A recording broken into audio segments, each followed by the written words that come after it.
এমন সময় আজরাইল আলাইহিস সালাম আগমন করলেন। হযরত মুসা আলাইহিস সালামকে সালাম দাও, আল্লাহর নবী মুসা গো, আসসালামু আলাইকুম, হে আল্লাহর নবী মুসা। মুসা আলাইহিস সালাম বলে আলাইকুম আসসালাম, তুমি কে? বলে আমি আজরাইল। আমি কে? আজরাইল। আমি আজরাইল। বলে তুমি কিসের জন্য আসছো? বলে আপনার কাছে এসেছে আপনার জানটা কবজ করার জন্য। আপনার হায়াত শেষ, দুনিয়ার জিন্দেগি শেষ হয়ে গেছে, অনেক করেছেন, এই 300 বছর ধরে আপনি জমিনের মধ্যে আছেন, অনেক লম্বা টাইম আল্লাহ আপনাকে দান করেছেন, এখন যাবার সময় হয়ে গেছে, আপনার যেতে হবে, এই জন্য আমি আপনার কাছে হাজির হয়ে গেছি। মুসা আলাইহিস সালাম বলে আজরাইল কি বলতে চাও? কয় হ্যাঁ, আপনার যেতে হবে, আপনার জানটা কবজ করার জন্য আমি আসছি। কুল্লু নাফসিন যায়কাতুল মাউত, সব প্রাণীর মৃত্যু স্বাদ গ্রহণ করতে হবে। স্রষ্টার কোনো মৃত্যু নাই, সৃষ্টির মৃত্যু আছে, সৃষ্টির মৃত্যু আছে, স্রষ্টার মৃত্যু নাই, মৃত্যু নাই। এরে আজরাইল ডাক দেব, ডাক দে বলে আজরাইল,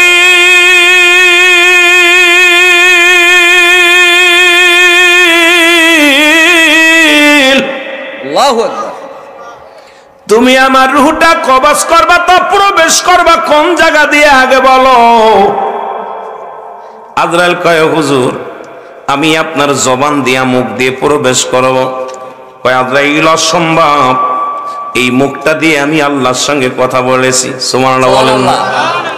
এই আমি আল্লাহর সঙ্গে কথা বলেছি, আল্লাহর সঙ্গে দিদারের সময় আমার আল্লাহর সঙ্গে সওয়াল করেছি, আমার মুখ দিয়ে তোমারে ঢুকতে দিতে পারি না রে আজরাইল, এটা অসম্ভব, তুমি ঢুকতে পারো না আমার মুখ দিয়া। আজরাইল কয় হুজুর তাহলে আপনার চোখ দিয়ে ঢুকি? কয় খবরদার, খবরদার চোখের দিকে যাবি না, কারণ এই চোখ দিয়া আমি আল্লাহর নূরের তাজাল্লি দেখছি, সুতরাং এই চোখ দিয়ে আমার মাবুদের দর্শন করেছি, আমার মাবুদের নূরের চেহারা, নূরের তাজাল্লি দেখেছি, আমার চোখ দিয়ে তোমার ঢুকতে দিতে পারি না রে আজরাইল। জোরে জোরে চিল্লায় বলা যাবে না মারহাবা। আজরাইল বলে হুজুর তাহলে আপনার নাক দিয়ে ঢুকি? নাক দিয়ে ঢুকি? দাঁড়াও আজরাইল দাঁড়াও, আমার এই নাক দিয়ে যখন আল্লাহর দিদার করেছিলাম, তুর পাহাড়ে যখন আমি মাওলার সঙ্গে দিদার করতে গিয়েছিলাম, জান্নাতি একটা ঘিরান, আল্লাহর নূরের তাজাল্লির একটা ঘিরান আমার নাকের মধ্যে প্রবেশ করেছে, সুতরাং আমার নাক দিয়ে তোমার আমি ঢুকতে দিতে পারি না আজরাইল। আজরাইল বলে হুজুর বেয়াদবি মোর করবেন না, কারণ আপনারা জানটা আমি সময় হয়ে গেছে, আল্লাহ পাকের হুকুম হয়ে গেছে, আপনি বেশি কথা বলবেন না, আমার যেদিক ইচ্ছা আমি সেদিক দিয়ে আপনার জানটা কবজ করব, কারণ হুকুম হয়েছে আমার আল্লাহ, সুতরাং আপনার কোনো বাধা শোনার সময় নাই। হযরত মুসা আলাইহিস সালাম রাগান্বিত হয়ে একটা থাপ্পড় লাগায় দিছে, আজরাইল আলাইহিস সালামের এত জোরে থাপ্পড় লাগাইছে সঙ্গে সঙ্গে চোখ দুটি উঠে গেছে, চোখ দুটি কানা হয়ে গেছে। জোরে জোরে চিল্লায় বলা যাবে না মারহাবা। আজরাইল বলে আল্লাহর নবী আপনার সাথে এত তর্ক করার সময় নাই, আপনার সাথে কৈফিয়ত দেওয়ার সময় নাই, আল্লাহ তাআলা আমাকে হুকুম দিছে আপনার রূহটা কবজ করার জন্য, আপনার কাছে হিসাব, আপনার কাছে অনুমতি নেওয়ার প্রয়োজন নাই, আমি এখন রূহ বাইর করব। মুসা আলাইহিস সালাম এত তেরা, একটা থাপড় মারি, এক থাপড়ে দুইটা চোখ কানা হয়ে গেছে আজরাইলের। জোরে বলেন মারহাবা। মারহাবা। চোখ দুইটা কানা হয়ে দাঁড়ায় আছে। আল্লাহ কয় আজরাইল তাড়াতাড়ি আয়। ইমানদারের পর, নবীদের পর মৃত্যুর ওয়াজ দিছে, এই জন্য আগে একটু কথা বলে নি, এত পর এত শক্তি। আমার আল্লাহর কাছে চলে গেলেন আজরাইল আলাইহিস সালাম। আমার আল্লাহ ডাকতে বলে আজরাইল, চোখ দুটি কানা, আজরাইল দুটি চোখ ধরে পড়ে আছে, দুটি চোখ উপড়ে গেছে। আল্লাহ তাআলা তার কুদরতে হাত নিয়ে বলে আজরাইল রে তোর চোখ দুটি আমি সেরে দিলাম। তবে মুসা আলাইহিস সালামের কাছে এত তেরামি করতে গেলে কেন? পৃথিবীর মধ্যে যত নবী আমি পাঠাইছি সব নবীর চাইতে একটু মেজাজ গরম আমার মুসার। আমার মুসা একটু রাগান্বিত, তোরে থাপ্পড় মারে দিয়া দুটি চোখ কানা করে দিছে। আমি আমার নবীর ইজ্জতের খাতিরে তোর চোখ দুটি ভালো করে দিলাম। আমার নবীর জানটা কবাজ করা লাগবে না, ওর দায়িত্ব আমি নিজেই নিলাম। জোরে জোরে বলেন মারহাবা। তোমার আর মুসা নবীর কাছে যাওয়া লাগবে না, যেহেতু মাইরটার খাইয়ে আইছো মুসা, তুমি মুসার হাতে মায়ের খেয়ে আইছো, এখন আমি দায়িত্ব নিলাম, আমি আল্লাহ দেখব। আমার আল্লাহ ডাকতে বলে, হে আল্লাহর নবী মুসা, আপনার হায়াত জিন্দেগি শেষ হয়েছিল, তবে আপনি যতদিন বাঁচতে চান আপনাকে আমি বাধা দিব না। একটা পশুর গায়ে, একটা মশির গায়ে যতগুলো পশম আছে, এত বছর যদি আরো হায়াত চান আমি আপনাকে হায়াত দান করব। তারপরে আপনি আসেন, তবু আপনার সঙ্গে জোরাজুরি হবে না। আপনি যখন আসতে চান তখনই আপনারে নিয়ে আসব। কিন্তু যদি এতদিন আপনি হায়াত চান তবু আপনারে হায়াত দেয়া হলো। মুসা নবীকে আল্লাহ কি শোনাইলা? তারপরে কি হবে? কয় তারপরে দুনিয়া থেকে বিদায় নিতে হবে। আহা, তারপরও বিদায় নিতে হবে। মুসা নবীকে আল্লাহ এটা কি শোনাইলেন? কারণ এতদিন হায়াত পাওয়া পরও যদি মরা লাগে, এই দুনিয়ার জিন্দেগি আমার দরকার নাই। কারণ বিগত দিন এই যে 100-200 বছর আমি বেঁচেছিলাম, এই 300 বছরও বেঁচেছিলাম, কত কষ্ট করা লাগছে, খাটা লাগছে, কাজ করা লাগছে, বন্দেগি করা লাগছে, এগুলো আর দরকার নাই। আমার হায়াতের দরকার নেই রে আল্লাহ। তবে আপনার যদি আমার নিতে হয় আর একটা বার আমার সুযোগ দিবেন, আমি আপনার সঙ্গে দিদার করব, আপনার সাথে কিছু কথা বলবো, তারপরে আপনি আমারে নিয়ে যাবেন। এইটা আপনার কাছে আমার দাবি। আল্লাহ কয়, মুসা রে, আমি দায়িত্ব নিলাম, আমি তোমার এই হুকুম দিলাম, আর একবার তোমার সাথে দেখা হবে, আমি আল্লাহ তোমার সঙ্গে বসবো। জোরে জোরে বল আল্লাহু আকবার। আল্লাহু আকবার। এতদিন হায়াত দিবেন তারপরও মরা লাগবে, তাহলে বেঁচে লাভ কি? কথা বুঝেননি? 50 বছর, 60 বছর, 80 বছর আমরা বেঁচে আছি, এরপরও মরা লাগবে। মরণ নাই কার কার? কথা বলেন, আছে? মরা লাগবে। মুসা নবীকে আল্লাহ যেহেতু মরাই লাগবে, তা হায়াত দেওয়া হবে কি? হায়াত দেওয়া হবে কি? ওর দরকার নাই। তাহলে আমার ওই যাওয়ার আগে আপনার সাথে একটু সাক্ষাৎ করতে চাই। সাক্ষাৎ হয়ে গেল। লম্বা ইতিহাস, প্রায় 1 থেকে 1.5 ঘন্টা লাগবে আলোচনা করতে গেলে। আপনাদের সময় নষ্ট করব না, কষ্ট দিব না, সংক্ষিপ্ত আকারে বলে দিব।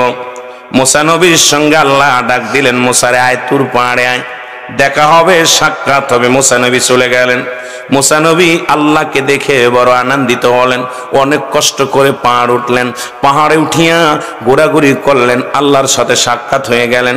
আমার আল্লাহ কয়, মুসা রে, তুমি যতদিন ইচ্ছা ততদিন তুমি দুনিয়ার জিন্দেগিতে থাকতে পারো। আমি আল্লাহ তোমারে কথা দিলাম, আজরাইল কোনোদিন তোমার কাছে আসবে না। এই ওয়াদা আমি তোমার সাথে করে দিলাম। জোরে জোরে বলেন আল্লাহু আকবার। আপনি যখন আসতে যাবেন তখন আমি নিয়ে আসবো, কিন্তু আজরাইল আপনারা ডিস্টার্ব করব না।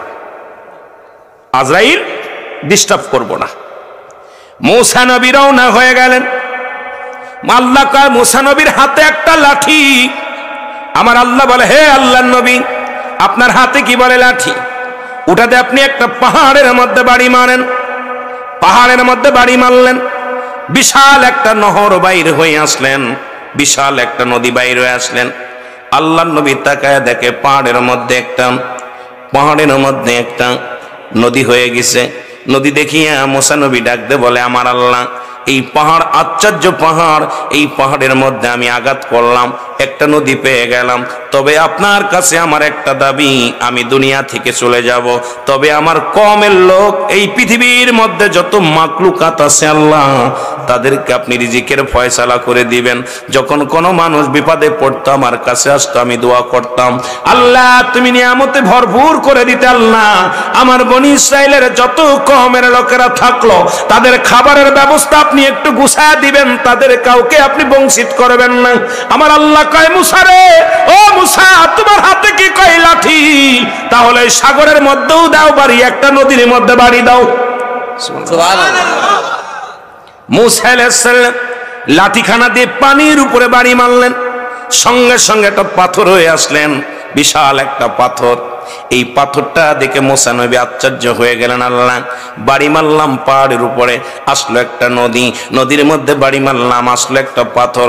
আল্লাহ কয় মুসার এই পাথরের মধ্যে একটা বাড়ি দাও। সঙ্গে সঙ্গে মুসা আলাইহিস সালাম যখন পাথরের মধ্যে বাড়ি দিলেন, বাড়ি দেওয়ার সঙ্গে সঙ্গে একটা হরিণী এসে গেলেন। দেখে একটা জীবিত হরিণ, গালের মধ্যে মুখের মধ্যে তার তাজা ঘাস আছে। আল্লাহর নবী বললেন, আল্লাহ এ কি আশ্চর্য দেখলাম। আমার না আল্লাহ পাক ডাক দেখায় মুসা রে, যেহেতু তামাম পৃথিবীর মাকলুকাতের মালিক আমি, সবাই রে খাওয়ায়, সবাই রে পড়ায়, তোমাকে আমি প্রমাণ করে দিলাম ওই পাথরের মধ্যে একটা হরিণ আছে, ওরও খাবারের ব্যবস্থা আমি করে দিছি। দেখো তাজা ঘাস তার মুখের মধ্যে। আমি কদা করলাম পৃথিবীর মধ্যে যত মাকলুকাত আছে, যত জিন, যত কিছু আছে, সব কিছুর খাওয়ানোর দায়িত্ব আমি আল্লাহ। সুতরাং আমার সাথে যারা পৃথিবীর মধ্যে যত মাকলুকাত আমি আল্লাহ যেটা সৃষ্টি করেছি, সমস্ত মাকলুকাতের খাবারের ফয়সালাও আমি করে রাখছি। জোরে বলেন সুবহানাল্লাহ। আর একটু জোরে সুবহানাল্লাহ। তুমি দেখো, দেখো না তুমি যে এই হরিণ যেমন তাজা ঘাস মুখে নিয়ে আছে, এটা তো আমি বানাইছি। কে বানাইছি? স্রষ্টা কে? আল্লাহ। আল্লাহু আহাদ আল্লাহুস সামাদ লাম ইয়ালিদ ওয়া লাম ইউলাদ ওয়া লাম ইয়াকুল লাহু কুফুয়ান আহাদ। জোরে জোরে চিল্লায় বলা যাবে না আল্লাহু আকবার। আল্লাহু আকবার। আল্লাহ এক। আল্লাহ কয়জন? জোরে বলেন কয়জন? আল্লাহ ডাকতে বলে, হাবিব ওদেরকে বলে দেন আমি আল্লাহ, আমার কোনো দ্বিতীয় নাই, কাউকে জন্ম দিই নাই, কারো থেকে জন্ম নিই নাই। আসমান জমিনের মধ্যে আমার সমতুল্য, আমার সমকক্ষ কেউ নাই। সুতরাং সমস্ত মাখলুকাতকে বানাইলেন যে আল্লাহ, সবার দায়িত্ব নিছেন আমার সেই আল্লাহ। পৃথিবীর সমস্ত মাখলুকাতের দায়িত্ব কার? আরো জোরে বলেন কার? আর একটু জোরে বলো কার? আর একটু জোরে চিল্লা বলেন, একটু দুরূদ শরীফ পড়েন। আল্লাহুম্মা সাল্লি আলা সাইয়্যিদিনা মাওলানা মুহাম্মদ ওয়া আলা আলি সাইয়্যিদিনা। দাদু ভাই একটু জোরে দুরূদ পড়েন না। আজ না হয় কাল তুমি যাইবা কবরে, মরার পরে ছবি রবে গো তুমি দেখিও গো সাইয়া, মরার পরে ছবি রবে গো। জোরে বলেন ঠিক কিনা? এর দাদাই গিয়েছে, বাবাই গিয়েছে, কেউ না ফিরে আইল গো, যাবার পরে ছবি রবে গো তোমার, যাবার পরে ছবি রবে গো। বলেন আজ না হয় কাল তুমি যাইবা কবরে, মরার পরে ছবি রবে গো তুমি দেখো একবার সাইয়া, মরার পরে ছবি রবে গো। বলেন ঠিক কিনা? সব কিছু থাকবে, তুমি থাকবা না। আল্লাহ নবী মুসা আলাইহিস সালাম বললেন, আল্লাহ আপনি ওয়াদা করলেন সমস্ত মাখলুকাতকে আপনি ডাকবেন গো। আমার আল্লাহ বলে, হ্যাঁ মুসা আমি ওয়াদা করলাম, সব মাখলুকাতকে আমি খাওয়াই। খাওয়ানোর দায়িত্ব যেহেতু আমি স্রষ্টা, ওরা সৃষ্টি, যাকে আমি সৃষ্টি করেছি সবারই রিজিকের ফয়সালা আমি আল্লাহ দিয়ে দিব। মুসা নবীকে সালাম বিনিময় করলেন আল্লাহর তরফ থেকে। সালাম পাইয়া উত্তর দিয়া মুসা নবী চললেন। আস্তে আস্তে যায় দেখে পথের মধ্যে নির্জন একটা এলাকা, মরু প্রান্তরের মধ্যে 7 জন ব্যক্তি একত্রিত হয়ে একটা কবর খনন করতেছে। জোরে বলেন আল্লাহু আকবার। মুসা নবী তাকায় দেখে এত নির্জন এলাকায় কোনো মানুষ নাই, চারিপাশে বিশাল একটা মরু প্রান্তরে, সেখানে 7 জন মানুষ একটা কবর খোঁড়ে। মুসা আলাইহিস সালাম সালাম দিলেন, যায় দিয়ে বলে, এ ভাইরা তোমরা এখানে কেন কবর, কার কবর খোঁড়ো? বলে আপনি যদি শরীক হতে চান আমাদের সঙ্গে হতে পারেন। মুসা আলাইহিস সালাম শরীক হলেন। ওই 7 জনের সঙ্গে 8 জন মিলা কবর করলেন। কবরটা কমপ্লিট হয়ে গেলেন।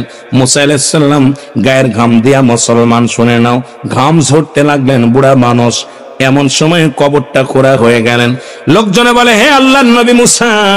ওই 7 জন বলে, হে আল্লাহর নবী মুসা, আমরা যার জন্য কবরখানা খুঁড়তেছি সে আপনার মতো লম্বা চওড়া। আপনি যদি একটু মাপ দিয়ে দেখতেন, আপনি একটু শুয়ে দেখেন দিয়ে আপনার মাপ ঠিক আছে কিনা। কারণ আপনার মাপ যদি ঠিক থাকে, যাকে আমি কবরের মধ্যে শোয়াইব সেই লোকটা আপনার মতো লম্বা, আপনার মতো চওড়া, আপনার মতো বডি ফিটনেস। সুতরাং মাপের জন্য একটু কবরের মধ্যে শুয়ে পড়েন।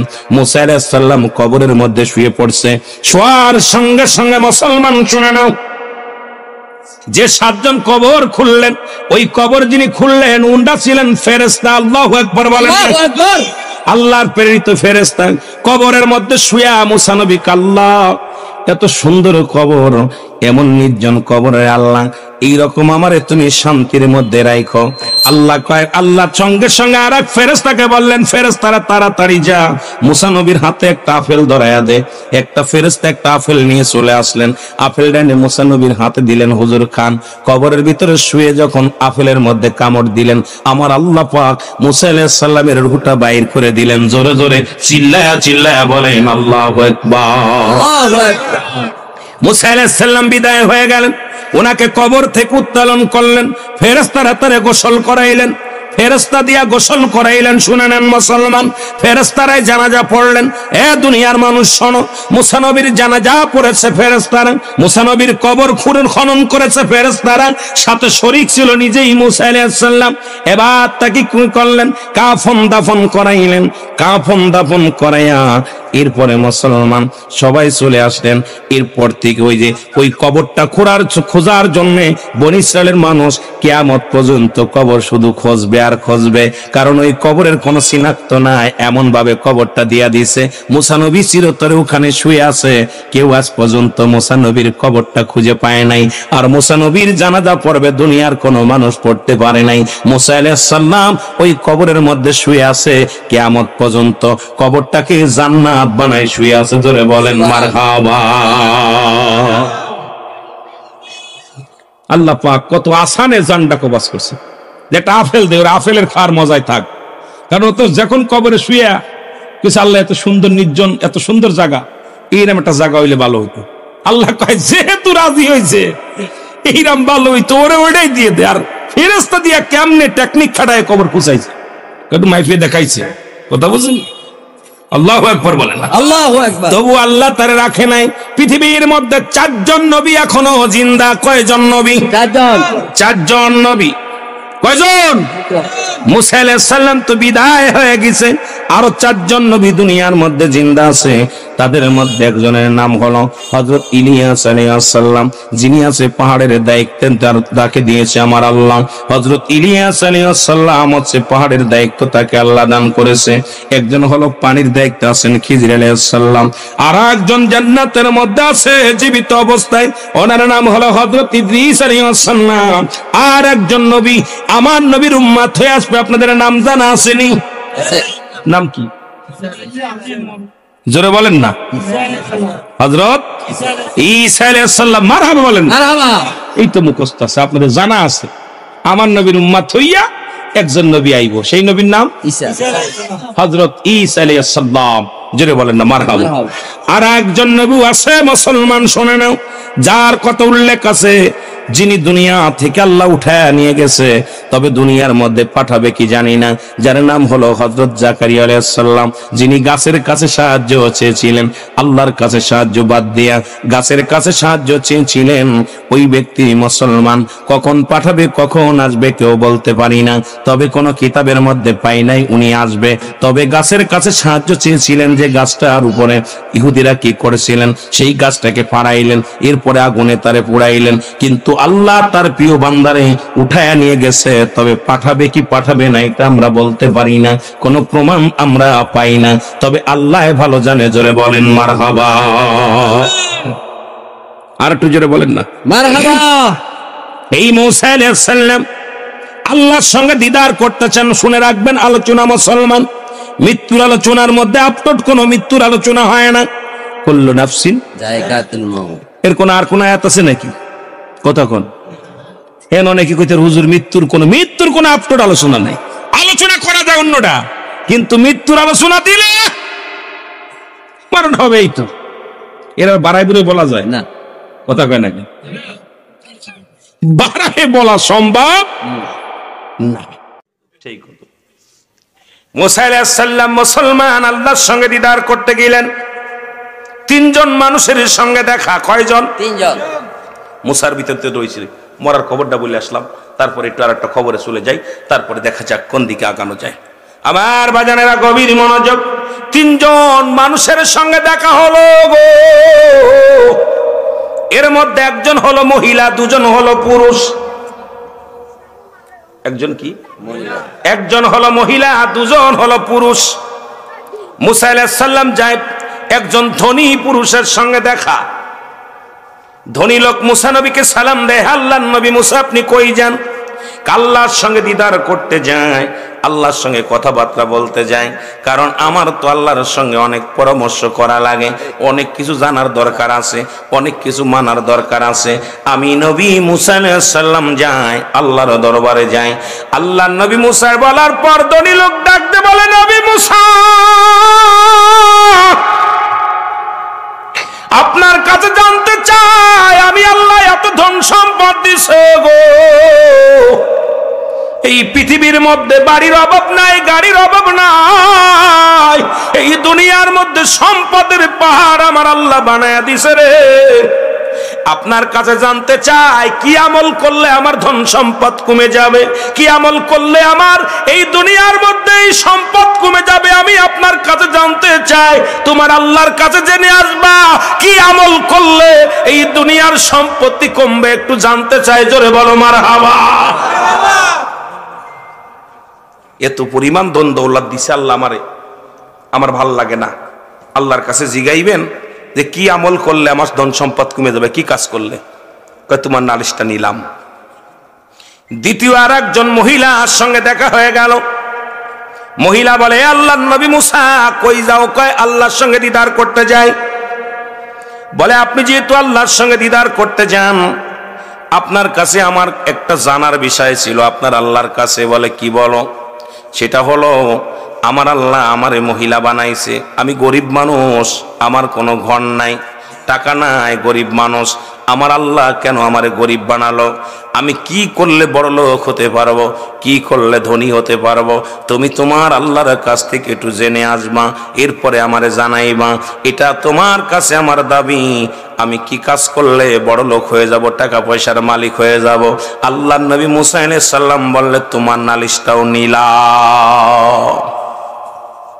দুজনের নালিশ নিছে। তৃতীয় নাম্বার আর একটা লোকের সঙ্গে দেখা, তিনি রাস্তার মধ্যে পড়ে আছে, রাস্তার মধ্যে পড়ে আছে, ধুলাবালির মধ্যে ঘোরাঘুরি করে, ধুলাবালির মধ্যে ঘোরাঘুরি করে, হাত নাই, পা নাই, খুড়া নেলা। বলে আল্লাহর নবী মুসা তুমি কই যাও? নিশ্চিত তুমি আল্লাহর সঙ্গে দিদার করতে যাও। তোমার কাছে আমার একটা দাবি, আমারে আমার আল্লাহ কেন বানাইছে, আমার দেহ কোনো কাজে লাগবে কিনা, আমার কোনো কাজে লাগবে কিনা আমি জানতে চাই। আমার আল্লাহ আমারে কেন বানাইলো, কেন বানাইলো এটা আপনার কাছে আমি জানতে চাই। কারণ আমার আল্লাহর কাছে জিগাইবেন আমার মতো অসাল মানুষকে কেন বানাইলো, আর কোনো কাজে লাগবে কি না এটা জেনে আসবেন। আমার নবী মুসা আলাইহিস সালাম ডাক দিয়ে বলেন, ঠিক আছে আমি এটাও জেনে আসবো। জোরে জোরে চিল্লায়া বলেন আল্লাহু আকবার। এটাও আমি জেনে আসবো। আল্লাহ পাকের কাছে চলে গেলেন মুসা আলাইহিস সালাম, তুর পাহাড়ে যাইয়া, আল্লাহ আপনার কাছে আজকে তিনটা বিষয় জানতে চাই। কয়টা বিষয়? তিনটা বিষয় জানতে চাই। আল্লাহ বলে কি কি? বলে তিনজন তিনটা প্রশ্ন করছে। আল্লাহ এক নাম্বার প্রশ্ন হলো, একজন ব্যক্তি বিশাল ধনী, এই পৃথিবীর মধ্যে ধন সম্পদ তার অনেক দান করেছো গো, ওই ব্যক্তি বলেছে এমন কি আমল করলে দুনিয়ার সম্পদ কমে যাবে? ওই লোকটা বারবার আমার কাছে দাবি করছে কি আমল করলে দুনিয়ার সম্পদ কমে যাবে? আমার আল্লাহ বলে মুসা রে,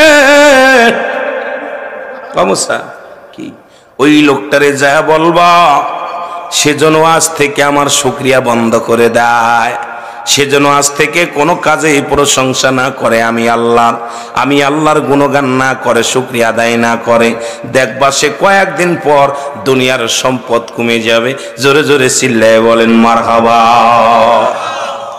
দ্বিতীয় ব্যক্তির প্রশ্ন আল্লাহ, ওই গরিব মানুষটা অভাবী মানুষ, তার বাড়ি নাই, ঘর নাই, ছোট্ট একটা কুড়ে ঘর, দিন আনে রাত খায়, রাত আনে দিন খায়, অভাবগ্রস্ত মানুষ। আল্লাহ গো, তার একটা প্রশ্ন, সে কি কাজ করলে বড় লোক হয়ে যাবে? আমার আল্লাহ ডাক দে কয় মুসা শোনো, ওই লোকটারে বলবা সে যেন আজ থেকে বেশি বেশি আমার শুকরিয়া আদায় করে, আমার প্রশংসা যত করবে আমি আল্লাহ তার প্রশংসা শুনিয়া সম্পদের মাত্রা বাড়ায়া দেব। জোরে বলেন মারহাবা। বুঝা নিবেন বাবা, কথা বোঝেননি? তৃতীয় নাম্বার ব্যক্তি আল্লাহ রাব্বুল আলামিন ডাকতে বলেন মুসা আর কি নালিশ? বলে আমার আল্লাহ 3 নাম্বার একটা মানুষ, ইনি আমার কাছে প্রশ্ন করছে, তার তো 2টি পা নাই, 2টি হাত নাই। কি নাই? 2টি পা নাই, হাত নাই। তারে কেন বানাইলেন? তারে কিসের জন্য বানাইলেন? মুসা আলাইহিস সালাম ডাকতে বলা পর আল্লাহ রাব্বুল আলামিন বলে যাও মুসা যাও, ওই লোকটারে জানায়া দিবা সেই লোকটার আমি বানাইছি জাহান্নামের মধ্যে ছোট ছোট ছিদ্রা আছে, জাহান্নামের মধ্যে ছোট ছোট ছিদ্রা আছে। ওই খোড়া ব্যক্তি, ওই কানা ব্যক্তি, ওই নেলা ব্যক্তিকে দিয়া, কানা খোড়া ন্যাংরা নোলা যারা আছে এদেরকে দিয়া আমি আল্লাহ ওই জাহান্নামের ছোট ছোট ছিদ্রাগুলো বন্ধ করব। জোরে জোরে চিল্লায়া বলা যাবে না আল্লাহু আকবার। জাহান্নামের মধ্যে কিছু ছিদ্রা আছে, এইটা আমি ওই খুরাডার যার হাত নাই পা নাই ওইটার দিয়ে আমি বন্ধ করব। আল্লাহু আকবার বলেন। মুসা নবী মনে একটু কষ্ট লাগছে, আল্লাহ একইতে বেচারার পা নাই, হাঁটতে পারে না, হাত নাই, নড়াইতে পারে না, এই লোকটারে তুমি জাহান্নামের ছিদ্রা বন্ধ করবা। বড্ড মুসা আলাইহিস সালামের কষ্ট হয়েছে, শোনা পর যাও চলে যাও। মুসা নবী চলে আসলেন। প্রথম দেখা হলো যে লোকটা ধনী লোকের কাছে বলছে ভাইজান, হ্যাঁ মুসা আমার প্রশ্নের জবাব দিয়ে যাও। তো জবাবটা হলো আল্লাহ বলেছে আপনি আজ থেকে আল্লাহ শুকরিয়া আদায় করবেন না, আল্লাহ শুকরিয়া আদায় করবেন না, আপনার সম্পদ কমে যাবে। ধনী লোক চিৎকার মেরে বলে মুসা নবী তুমি কেমন নবী যে আল্লাহ আমার এত সম্পদ দিয়েছে, যে আল্লাহ আমার এত ভালোবাসে, আর আমি সেই আল্লাহর প্রশংসা না করে থাকতে পারবো? তাতে যদি সম্পদ আরো বেড়ে যায় আমার দুঃখ নাই, তবু আল্লাহর প্রশংসা ছাড়তে রাজি না। আল্লাহ কয় আরো দ্বিগুণ সম্পদ বাড়ায়, সঙ্গে সঙ্গে দ্বিগুণ সম্পদ বেড়ে গেছে। জোরে বলেন সুবহান। চলে গেছে মেয়েটার কাছে, মেয়েটা বলতেছে আল্লাহর নবী মুসা তুমি আমার আল্লাহর কাছ থেকে কি ফয়সালা আনছো বলো। আল্লাহর নবী বললেন, মুসা বলতেছে এ মেয়ে শোনো, আল্লাহ বলছেন তুমি বেশি বেশি প্রশংসা করো। কয় তোর আল্লাহর প্রশংসা করবো? তোর আল্লাহ আমারে কি দিছে? তোর আল্লাহ আমারে কি দিছে? তোর আল্লাহর প্রশংসা করব? না আছে পেটে খাবার, না ভালো কাপড়, আমি কি করে তোর আল্লাহর প্রশংসা করব? সঙ্গে সঙ্গে একটা তুফান আসলেন। তুফান এসে ওই বুড়ির ছোট একটা কুড়ে ঘর এটা ভেঙে গেলেন। ভেঙে যাওয়ার পর বুড়ি এইবার তাকায় দেখে ঝড় এসে সব ভেঙে ফেললো। আশপাশে কোনো ক্ষতি হয় নাই, খালি বুড়ির গড্ডা ভাঙছে। বুড়ি চিৎকার মেরে কান্দে মুসারে আমার ভুল হয়ে গেছে, যদিও সারাদিন ভিক্ষা করতাম, রাত্রে হলে একটা মাথা জাগার জায়গা ছিল, মাথা গুজার ঠাই ছিল, সেটা আল্লাহ নিয়ে গেছে, আমি ভুল হয়ে গেছে, আমার মাফ করে দাও। তোমার আল্লাহ যেন মাফ করে দেয়। মুসা নবী তওবা পড়াইলেন, মাফ করে দিলেন। আল্লাহ সঙ্গে সঙ্গে মহিলার সম্পদ বৃদ্ধি করে দিলেন। আরো জোরে আরো জোরে সুবহানাল্লাহ। এর দ্বারা প্রমাণ করে দিলেন যে তোমরা যদি গরিব থাকো তাও প্রশংসা করো কার? আল্লাহ।